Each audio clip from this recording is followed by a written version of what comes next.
Hi, I'm Naomi Murphy, and this is the Locked Up Living podcast, where we talk with a wide range of people about harsh aspects of institutional life. We also explore some of the ways to overcome them and to grow and develop. I'm David Jones. So join us every Wednesday morning, 6 o'clock UK time, for a fresh podcast. So today we're meeting with John Adlam and Chris Scanlon. Chris and John are both psychotherapists, and they work together at the Henderson Hospital, which was sadly and unjustly defunded in 2008. Having said that, they prefer to think of themselves as working and thinking as interprofessional and trans-disciplinary. They've worked together intellectually for about 20 years and written a number of papers around the theme of the unhoused mind. In 2022, they published the highly praised book, Psychosocial Explorations of Trauma, Exclusion and Violence, Unhoused Minds and Inhospitable Environments. So Chris is a psychosocial consultant stroke researcher and consultant psychotherapist in forensic and adult mental health. He's a training group analyst and works at the Institute of Group Analysis and the Irish Group Analytic Society. And he's a founder member of the Association for Psychosocial Studies. John is a group psychotherapist and independent researcher working mainly in the National Health Service. He's a founder member of the Association for Psychosocial Studies and former vice president of the International Association for Forensic Psychotherapy. Welcome to you both. Good to meet you. Thank you very much. Hi, good to have you back on again, Chris, and also good to meet you, John, and have you on. Thanks for coming on. Could we begin with you telling us a little bit about your background? So interested in how you met and established enough of a connection to want to write together regularly over such a long period? So you as you've mentioned, we met at the working for Henderson Hospital. So I joined the Henderson outreach team in 2001. Chris was already there, been there a few years before, and the outreach service had a very particular role of consulting to, well, as we started to think about it, of kind of consulting to the out group and its relationship to the in group, by which we mean specifically that people referred to the therapeutic community for the year's residential treatment had to work out whether they wanted to present to a selection group of the community to be taken into the community. And the outreach, one of the tasks of the outreach team was to help them think about whether they wanted to come in from the cold that far, or whether that was maybe just not the right thing at the right time. And so I guess I joined Chris in that project, and that's how we started thinking together about the sort of mad offer that we were making. Hey, come out from your place, wherever it is you're holed up, come halfway across the country for a year, no individual therapy, everything's done in groups, woken up any time of day or night for community meetings at the drop of a hat, no medication, no coercion, how about it? And learning something about the madness of the offer was we were making, as well as the importance of it, was some part of how this all started. Well, as you were talking, I was just thinking you probably have to be quite an unorthodox person to go and work in that environment. Actually, from a practitioner's point of view, it's not mainstream. I wonder if that says something about the character of both of you, that you were suited to work in this kind of service. Does that set you apart in some way and suggest that you'd have something in common at least? One of the jokes at the Henderson was that it was a therapeutic community, so the staff didn't wear badges and the residents didn't wear badges. It was before those days, and there were regular visitors would come along, and they would be because we did everything together communally.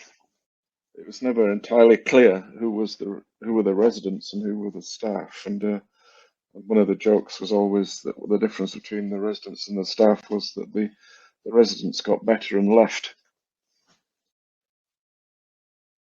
And I always thought that was saying something about, the sort of madness required, or the challenge required to not leave. And in a way, I don't know whether you stayed. Many of the staff, I think, probably stayed a bit too long anyway. But it was something about recognizing that you were bringing something of yourself, and that I needed to. I mean, part of the structure of the treatment was very clearly it was about the relationship between something called psychotherapy that was problematized, and something called sociotherapy, which was about trying to be a human being alongside other human beings who were struggling.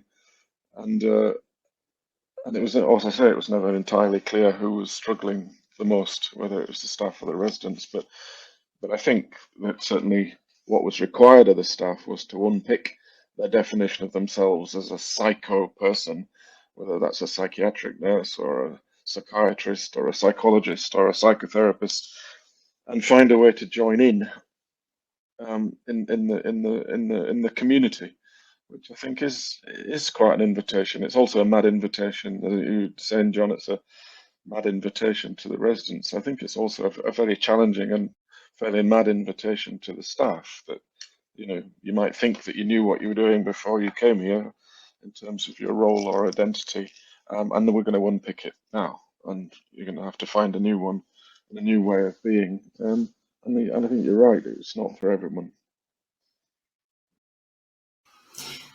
But there was something about you two where you felt you could write together, and you've done so repeatedly since that time. What are some of the benefits you get from working together on projects? One of the things was that, in a way, it was a bit of a coincidence in some ways, in that Stella Weldon, who's a colleague of ours, you'll know probably, she was writing I think a special edition for Group Analysis, a journal on forensic work, and asked for some contributions. And I think, if I recall it, she asked John and I separately. And given that we were sitting in an open plan office a few yards from each other, we sort of thought, well, why don't we halve the effort and do it together? Although I'm not sure that it halved the effort, but we might have doubled the effort, but we did it together anyway. And I think it sort of started from there. And so I think, Stella, who I think has been very influential in a lot of people's careers, I think was certainly very influential in this aspect of mine anyway, and ours, in terms of the writing. So it wasn't particularly intended, I don't think, but then 20 years later, still doing it. So thanks, Estella, I think. Yeah, we didn't know that it would be 20 years and counting. Well, it's 18 years from when that piece was published, and so it's probably 21 years or something since we started it. I think we that she did invite us both speaks to some sort of shared ground or perception of shared ground. But I think it's just been really good fun to not know the ground. Or speaking for myself, that I stand on. But also I value immensely giving up the sort of I suppose I may not have achieved this, but giving out the narcissism of how a paper would look if you wrote it yourself, in order to discover what comes of minds coming together. I still it still surprises and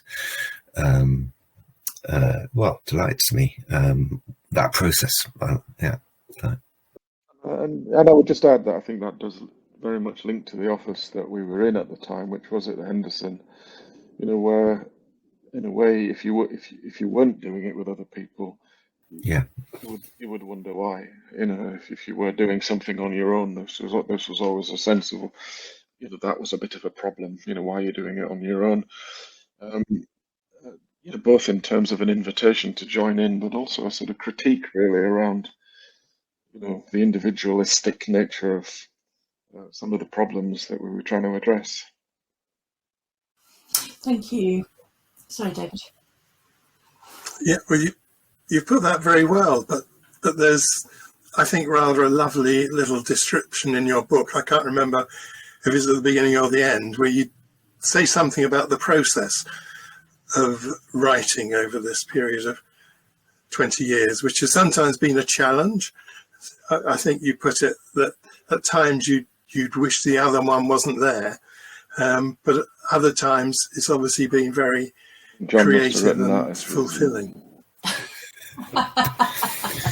Yeah, I don't think it's either or. I think those must go alongside each other. Kind of that.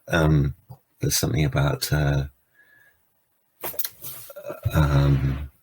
There's a particular theme about kind of disappointing, and how we might kind of disappoint each other in what we do with each other's drafts, and at that sort of level, but also of.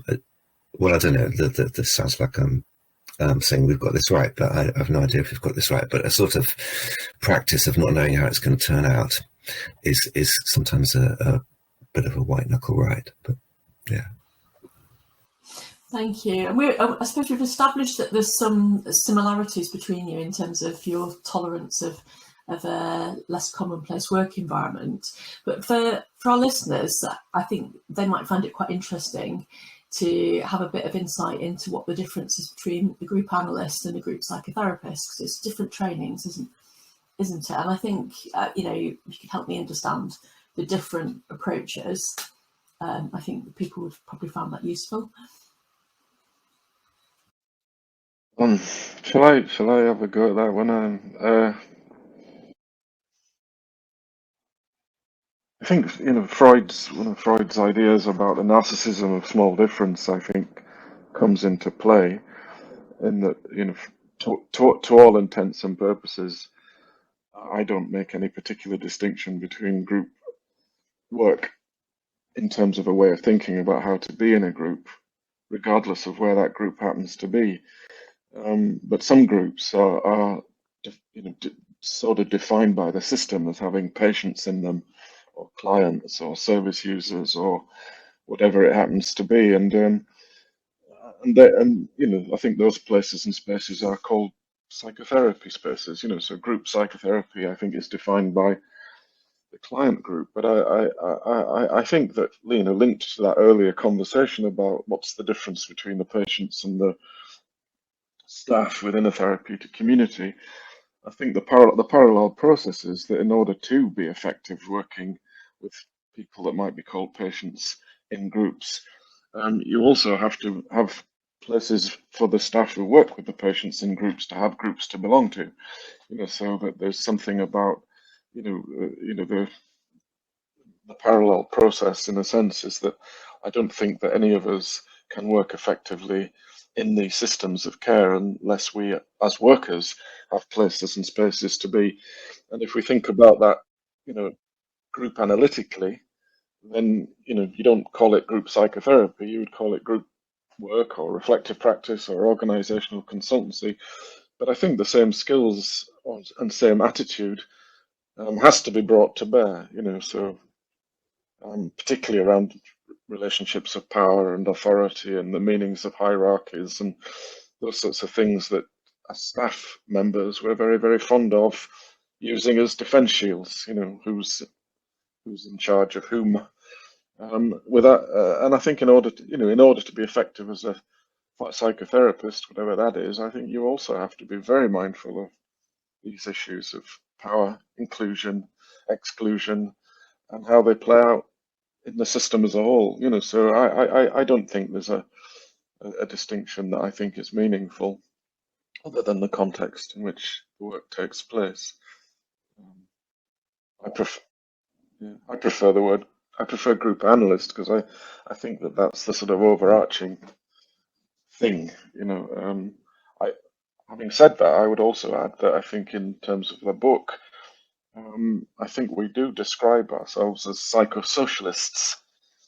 So I would see that the psychosocial frame is the widest, the frame under which group dynamics and group work sits anyway. So because I think the psychosocial involves the socio-political, and so you think about these group dynamics and how they're played out not only in small groups and clinical groups and therapy groups and staff groups and organizational groups, but also in communities, neighborhoods, and on the global stage.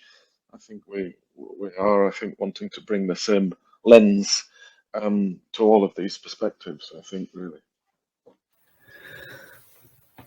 I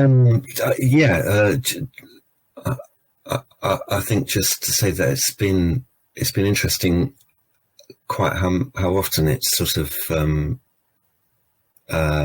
suggested or presumed that we've got an axe to grind about more psychotherapy or even more group psychotherapy, whereas this book is not about that at all. That psychotherapy might be some small and secondary part of the societal response to the sorts of things that we're trying to get a grip on, but we don't have those axes to grind, and those, and even the question, what's the difference between a group psychotherapist and a group analyst, which is if it's a patient that's asking that in private practice, of course, must get a full answer about the training and so on. But in the wider sense, it just speaks to some of the kind of guild wars that get in the way of the societal response, really, to the difficulties we're trying to describe and work with in the book. Maybe if I could add just one more thing, is that I think the problematic is the in the psych bit for me. And so if there's an axe to grind, it's not that we need more psych people, but that really we've neglected the training and the development of all sorts of social workers and nurses and project workers and prison officers and the sorts of people that are working in groups with very troubled and problematic people. And I don't think we need more psychs. If anything, we need more socios, because I think the problems that we're wanting to address are much more in the social and political places than in the consulting rooms of psychotherapists of various sorts. So what I wanted to move on to really was your use of the idea of the Diogenes paradigm. You talk about Diogenes a lot in the book. What do you mean by that? What's it? What meaning are you trying to convey by the use of that?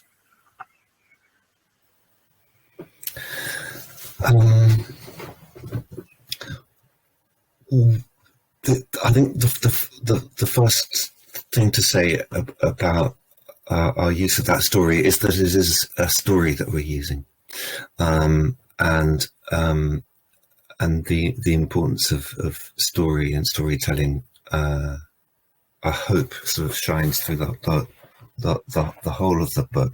But it's a particular story because it's a story of a homeless migrant, excluded, colonized, shamed outsider, and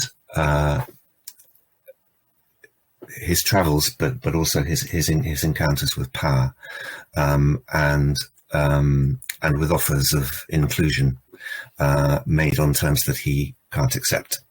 And so we I suppose, trying to play with telling a story underneath the story, for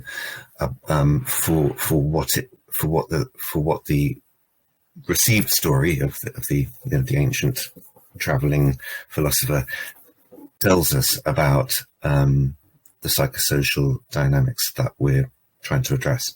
So when we rather grandly say, well, here's a paradigm, all that we mean is that if you take the key elements of this story and use it as a sort of grind it into a lens in which to look at problematic areas in the field of health and social care, but also just at the global scale, in all the different scales of group activity in Gaia, you can look at all these difficulties through this lens, and hopefully it will illuminate some of what's going on in the way that famously the old guy used to wander around carrying a torch in broad daylight, looking for one honest man, or kind of just trying to get hold of what's going on in apparently intractable psychosocial dynamics. And the story is our tool, partly because we make a point of not wanting to use other people's stories. So there's no such, it's not a clinical book, but there's certainly nothing that looks like clinical material in it. So we're using parable and storytelling and poetry and myth and allegory, partly to rectify a sort of disrespect that we may have partly been involved in the past, in sort of trying to tell people stories for them. Yeah, that's a very illuminating statement you've made there, I think, John, particularly in your reference to not wanting to use the stories of others. And indeed, we could fill the hour with the little aphorisms that come from Diogenes, I expect, who was clearly highly skilled in exposing the naked emperor to light. But you also made reference to Gaia theory as well, I think, then in your answer, John. And unless I missed that when my internet connection dropped, I think it could be helpful, I think, for you to give a bit of an explanation of that as well for anyone listening. Yes, by that reference, we mean thinking about the planetary system as an organism, or as an organic system. More to the point, it gets personified. It's not a being, but the planetary system as an organically interlinked system, which is basically the center of Gaia theory, is one of the things that we try to. Stupid to call it a thing. One of the phenomena that we try to look at in considering how numerous psychosocial difficulties are interconnected, but also at a more straightforward level. This is the day after Earth Day weekend, isn't it? We are in the Anthropocene age, where human action is the major driver of geological change, and the Gaia system is colossally destabilized by our activity, although it will restabilize itself better than perhaps we will be able to. So just going back to Diogenes, do you envisage that the example of Diogenes relates to your idea of the unhoused mind? I mean, he lives in a barrel, so I suppose there's some connection there. How else? I suppose I if I just take that up in a way, is that it's about maybe what I think we're trying not to say, and I think what I think we're trying not to say, I think, is that if we understand the world in relation to that, some of us are unhoused and others of us are securely housed, then we perpetuate the sort of relationship between, problematic subgroups, if you like, because in a way, if we together aren't housed together within the planetary system, whether it gets called Gaia or whatever gets called, then there is a disharmony in which no one is housed securely. So an injury to one is an injury to all, as it were, in that sense. So I think, and that's where I think we're trying to, move away from descriptions or definitions of individual psychological trauma as guiding the narrative or the story, but really thinking that what guides the story of the unhoused minds is the inhospitable environment. So the relationship between an environment that is not housing, not hospitable, not conducive to connectedness and relatedness, and those sorts of ideas that you were just evoking, unhouses us all. And I think sometimes there is a sense in which, we get mistaken to be saying, that there are, traumatized individuals, who we, the less traumatized people, need to feel sorry for. Whereas in a way, we need to think about the ways in which we're all trying to negotiate an inhospitable environment in ways that's unhousing of all of us, all of the time, and that try and break down that us and themness. So I think it's more in a way, if you put the foreground the unhoused minds or foreground the inhospitable environment, it's somehow trying to sort of say that in that gestalt you can't look at one without the other, and if you look at the inhospitability in hospitality, or as we might have it, then we're all unhoused one way or the other. Thank you. And do you see psychologists, psychotherapists, group analysts, mental health professionals, people working in psychological ways of working, do you see us as having a particular responsibility for helping people understand that perspective? Well, one of the things in the book that I think sort of highlighting really is that many of us, particularly perhaps those who identify as psychologists and psychotherapists, need to get out more. That's a sort of central invitation, really. Come out of the consulting room, come out of the manual, come out of the 3-letter acronyms, DBT, CBT, MBT, and all the others, into much more of an engagement, with other members of the multidisciplinary team, for instance. To imagine that, we're working, if we're going to work effectively, we have to work together. And there's various papers that come to mind. There's a nice paper I liked, the other 23 hours, working on residential settings, psychotherapist does their hour of, intense intervention. Meanwhile, the prison officers, the nurses, the residential social workers are looking after very difficult, traumatized people for the other 23 hours. And so you think, well, where might you put your energy if you were looking at that as a metric? I think you would probably want to think about the other 23 hours in a more detailed and in-depth way.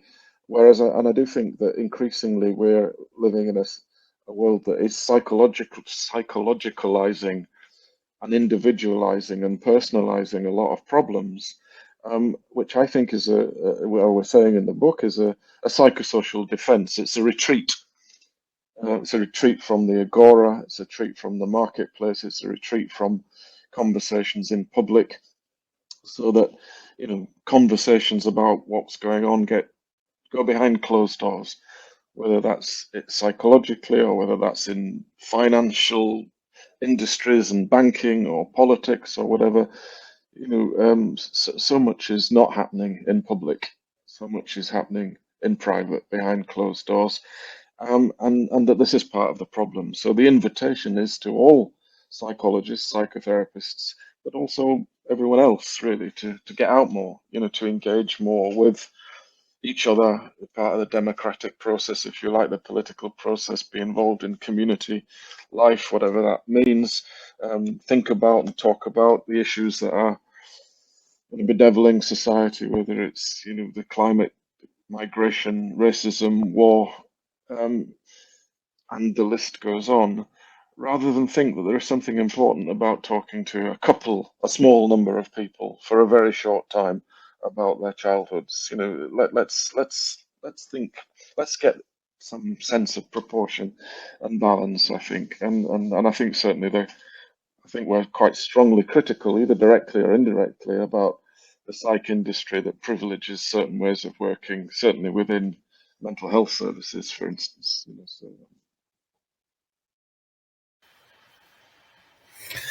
Yeah, we're also trying to think about what practice of equality looks like and feels like, and at that point, a question about privileging one or two professional guilds over voices of lived experience is kind of automatically a sort of status quo question. So we kind of busy trying to talk ourselves out of having a professional role, and of course we attained this platform by having one. So there's a paradox, but the voices of lived experience are written out of many of the histories that we kind of receive, and to find where the conversations are, rather than feel that we've got some special authority to instigate them, is I think important part of what I want to say to that. How to how to come together in groupings and alliances and coalitions and communities, and find out what it is about taking up membership of those communities that is essentially human in a creative way. So whereas we tend to, I'm not complaining about the question, but we tend to get lost in that question. We tend to question, what can we do, rather than what's to be done, I suppose.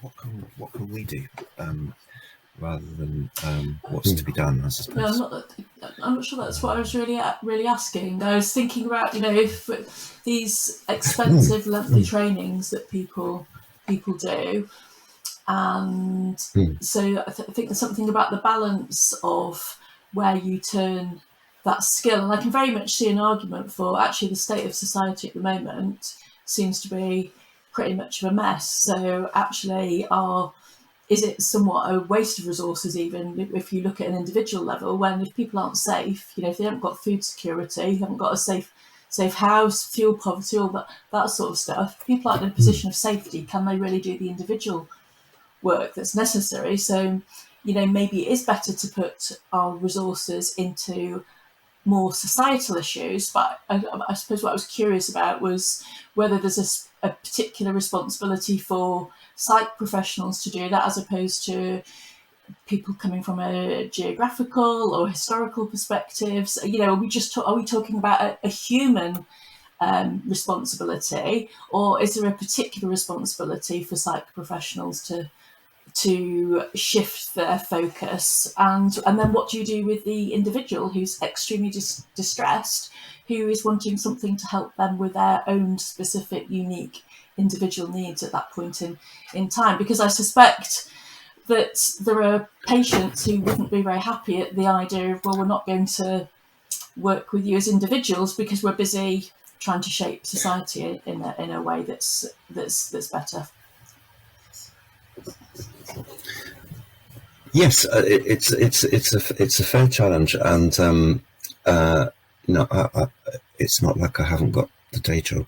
So I work in specialist psychotherapy. Well, work in a specialist psychotherapy service, and I work as a sort of specialist psy contributor of a kind in another service. So I do all that, and it may be that I often do ask myself why I'm doing it, but I certainly do carry on doing it. But I think that professions are kinds of organisations and institutions, and self-preservation becomes their primary task. And so I want to be as humbly reflective about my own practice as I can, and try and catch where I am caught up in the privatising of distress rather than the publicising of distress. And usually to ask that kind of question is to find oneself not speaking out about the ways in which one is ethically compromised by the offer one is caught up in making within the system of care. Though the book is not just about the system of care. Yeah, I think there's another parallel though to the question.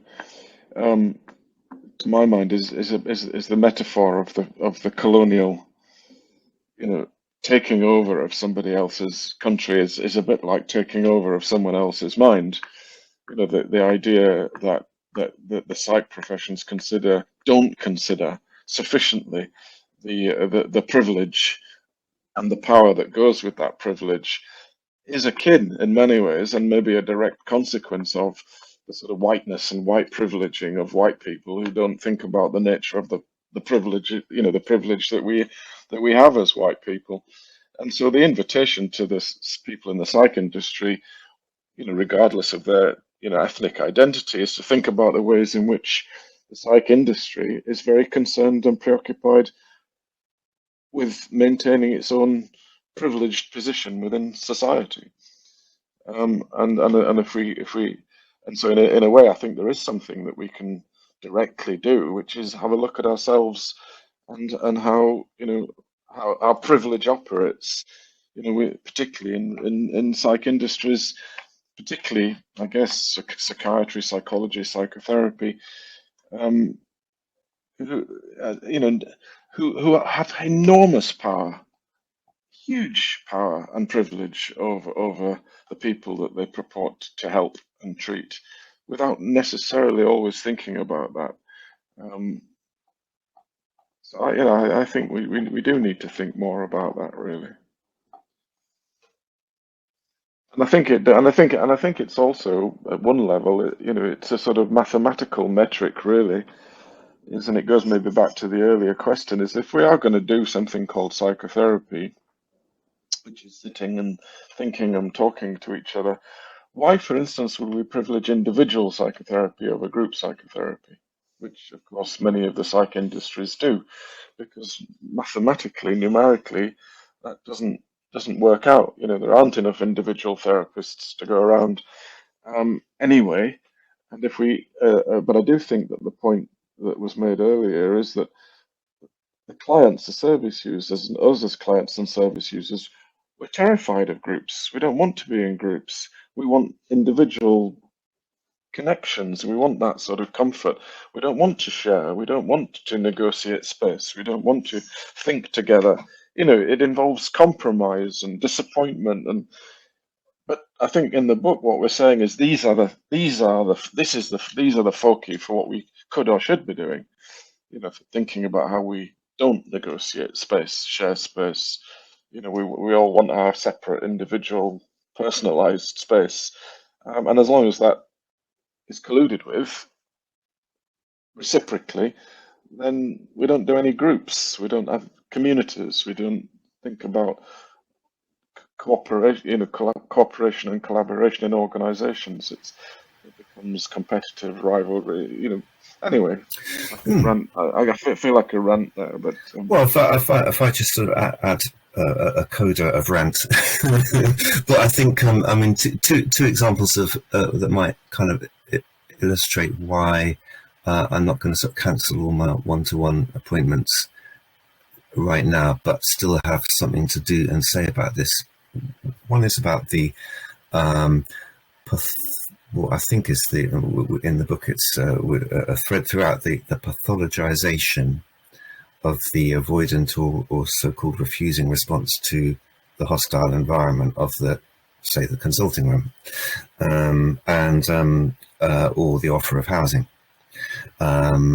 or school refusal, or any one of a host of examples where you sort of there must be something wrong with you if you're not accepting this offer on the terms on which it's offered. And the way to eliminate that is to speak about one toxic attribution in particular, which we kind of renounce at the beginning of the book, and that is the idea that something wrong with the sort of personality pathology.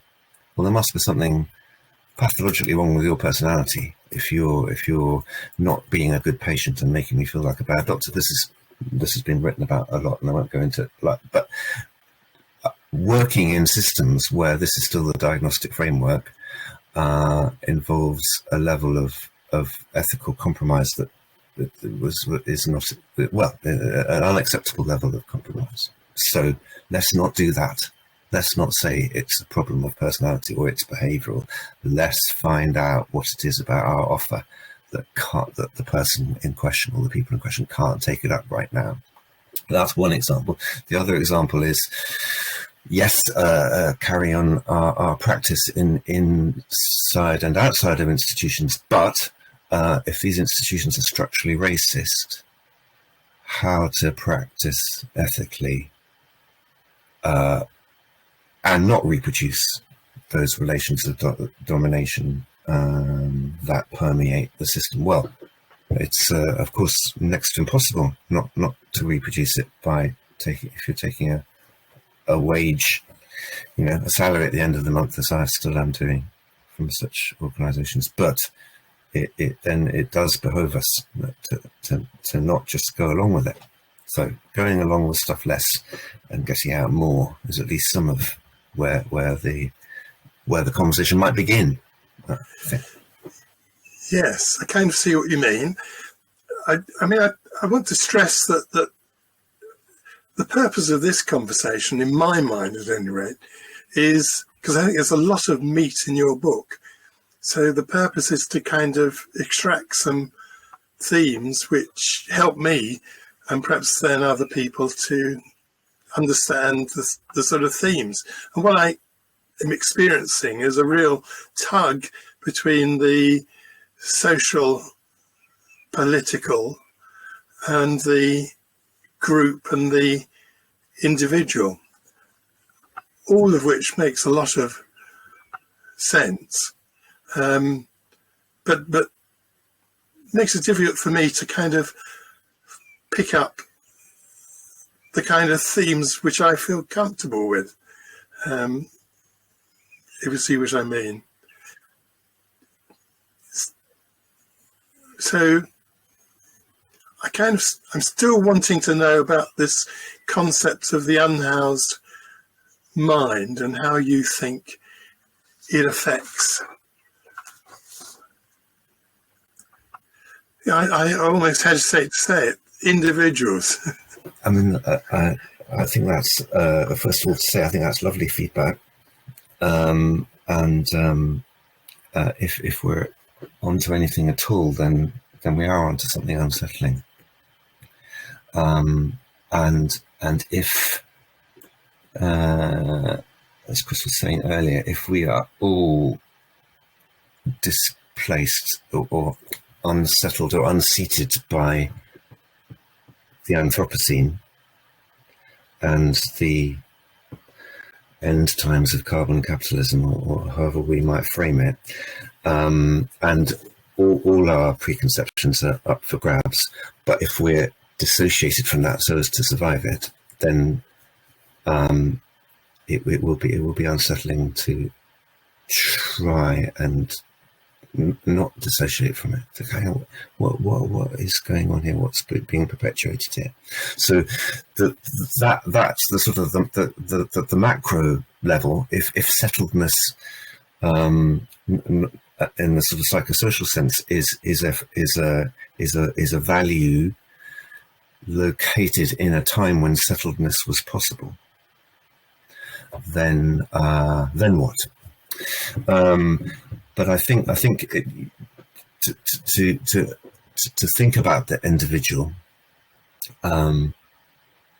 I think I mean, we talk about this in the book. The metaphor or the image of a housed mind is very familiar, and the language is sort of steeped with such images, and the literature, going back to Freud and Jung, well, going back to the Greeks and Shakespeare, and going back a long way in English language, has house and home as places where one feels safe enough, and unhousedness is a state of feeling displaced from membership, of group and community membership that might feel like home. So that's the sort of starting point.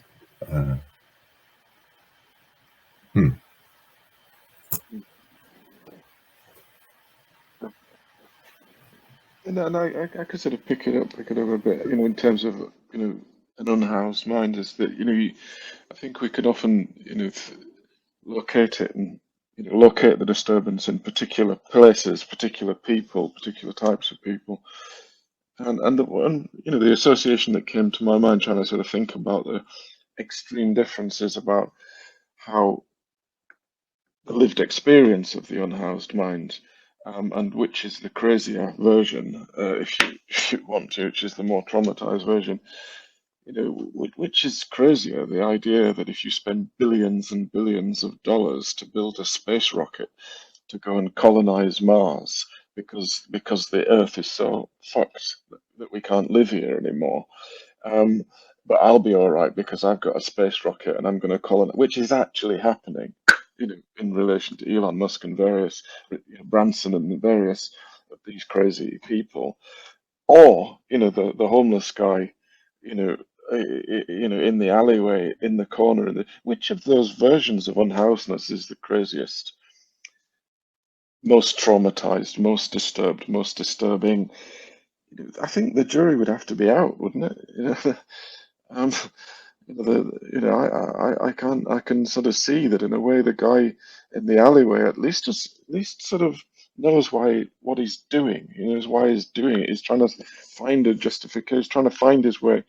The idea of, an endlessly deferred, shove it into the future, shove it into the, into outer space, go and colonize another, planet without learning anything about the failure of colonization on this one, is a bit mad.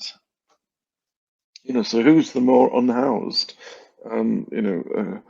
As it were, the person who seems to have nothing, or the person who seems to have everything?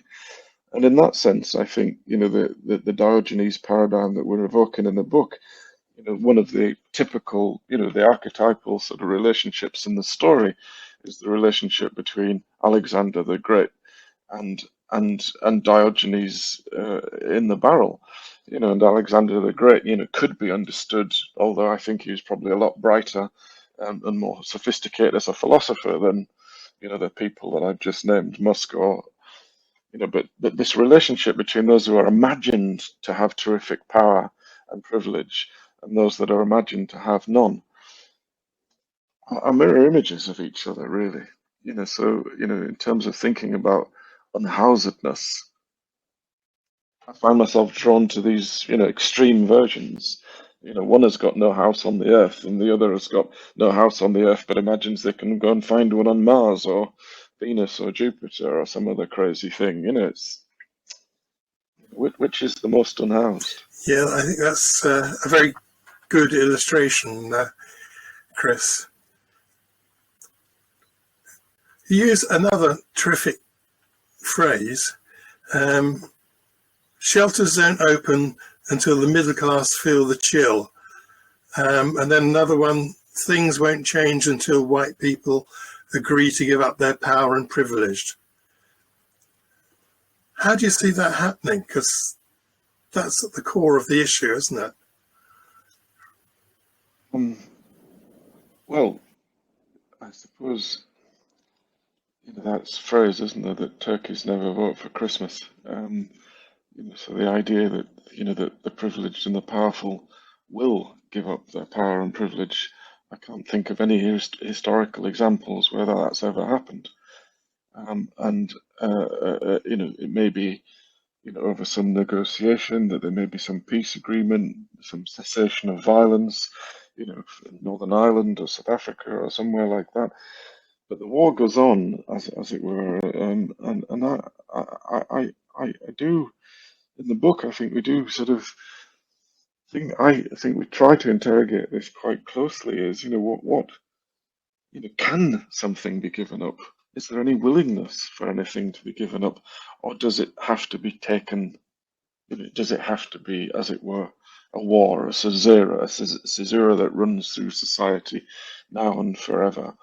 Because do we need violent revolution, and do we need people gluing themselves to the roads? Do we need what is it going to take for people to listen, the powerful in-group to listen? It seems that the evidence that are going to listen to reasoned argument, or even the ballot box in relation to democratic processes, I do feel that realistically, the rich and the powerful and the privileged and the white people we're not going to give up our power. So the consequences of what that means, I think, is at the heart of our book, and it's like trying to say, please, let's take this a bit more seriously. The idea that, well, we'll give up a little bit. We'll make a few policies, we'll make a few concessions. It's not enough. It's not in time. And I think that's the bit that presses upon me, is the idea that whilst some of us who might be more reasonable and more reasoned, or imagine ourselves to be more reasoned and reasons, might want to sit down and have conversations about these things. Conversations take time. They take commitment, they take willingness of participation, and I rather fear that we're running out of it. Time. So that maybe something a bit less reasonable and a bit less reasonable might be necessary, and that's what I think we're beginning to see. With increasing civil unrest and activism and so on, I completely understand why that's why we're in that place, and it is about violence meeting violence. So the violence of the oppressor, does it have to be met with the violence of the oppressed? Perhaps so. I mean, that's the dynamic at the moment, but it's a sort of status quo. This keeps happening, reciprocal violence between in-group and out-group, and I don't think we can, and who are we to make prescriptions, as it were, to the out-group for how whoever we understand by that in any given conversation, how those constructed as not of the in-group should proceed, gradualistically or kind of revolutionarily or violently. But there are some obvious moves that could be made. Power is increasingly shameless, perhaps, and so very hard. It's not enough to expose the workings of power, but hashtag welcome the boats rather than hashtag stop the boats, please. Let's if tobacco smoke is established as going to give you lung cancer, what about economic growth as a sort of election winner, which both political parties in this country insist is the thing? We must have economic growth. Well, that's just as toxic to our chances of settledness as the smaller example is. So let's not talk about economic growth. Let's talk about reparations for slavery before, and worry about economic growth another time. Let's find ways to insist on welcoming immigrants. Let's note our positionality in sort of every move that we make. Let's not go along with this idea of co-production, that there's a sort of equal hyphen in co-production, and that a pleasant bit of power sharing is going on. Power sharing is power retaining, so let's not do that. Let's ask what it might look like if someone else was in charge.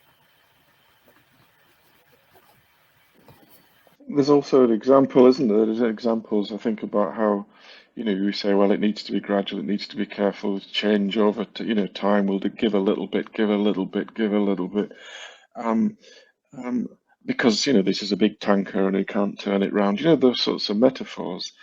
But I think, as was observed, I think it was Latour, was it, John? I forget now, my just can't recall, but the idea that, that during the COVID crisis, the idea that we couldn't put, the world's economy on hold, the economic change had to be so gradual, so careful, and yet in the COVID crisis, the whole world managed to readjust its perspective very quickly over a short period of time in order to address something that was threatening to us all. And so the idea that it's not possible was not evidenced in the COVID crisis. It's been observed, the world did manage to say, look, actually something is threatening sufficiently to all of us that we are going to close things down, close down the economic system, stop the people traveling, and so on. But if you talk in ordinary times, as it were, to people about the impossibility of financial and democratic change, it takes time, it takes time. A, we don't have any time, and B, the evidence of the COVID crisis is that an awful lot can be achieved in a short time if there's a will to do it. But in whose interests is it to not do it? Is the question that we need to ask. I think it is a bizarre obscenity. Well, we kind of also wonder about the motives. Yeah. You do kind of wonder about the motives, though, given that the government weren't obeying the rules that were put in place. So the rest of the economy might have shut down, but the government's behaviour would suggest less buy-in from them. But I'm conscious of the time, and the kind of conversations I think a lot of people are having these days is about. I mean, you just used the phrase "power is increasingly shameless," John, and I think people are really being left quite aghast at what we see from the ruling powers these days, and conscious that digging into this and reflecting on it deeply to produce a book could be quite depressing material to be steeped in for a period of time. I'm just wondering how you've both managed to keep yourself present enough with the material to think about starting conversations. So that, again, if you're thinking about the time, is that my experience of talking about these things and presenting and writing about these things is that I'm often mistaken for a pessimist, and I'm not. I'm certainly not an optimist either. But I think part of how I sort of keep myself as sane as possible, not be overly miserable about it, is to think this is the reality, and that if we want to live in reality and tell the truth, then there is something liberating and freeing about that. And yes, it's a miserable truth, and it's a frightening reality. But I do think it's better to live in a miserable truth and a frightening reality than to be optimistic without, hope without optimism, or indeed, despair, despairing pessimism. And I don't think that the book is pessimistic. It certainly is not optimistic. And I think we are striving to sort of find a place in which we do invite people into thinking about frightening reality. Mm. Yeah, I'm not sure I have a recipe for, as it were, not being dissociated from it, or that I can necessarily attest to being in good shape. But I think it must. It's a project with. It's a long-term project with a lot of passion in it, and that is in itself sustaining. It's sustaining to be sort of take up membership of a kind of community of souls thinking along similar lines, and not be alone with it. And if it is, I think it is hard work, just as the day job, is hard work. But I think that would be, I don't think it would be unreasonable to say, well, okay, it then is incumbent upon me, having given power and privilege and position, to try and do something with it, even at a cost. I don't know, that might sound vainglorious, but that thought sustains me. Yeah. Yeah, I think just to join in that, I think that word used, John, passion, because I think passion, etymologically, I believe, is the same root as suffering. So, and that's where we get patient from. So the passion, to be passionate is to suffer, but to be passionate is important. So I think there is an invitation for radical, passionate hope, from which we will suffer, and do suffer, if you like. But what's the choice? Yeah, that's a good place to end. But just to stress, this is a rewarding book, is a book that's packed full of ideas, and we've only kind of scratched the surface here. So thanks very much to the two of you. Yes. Thank you.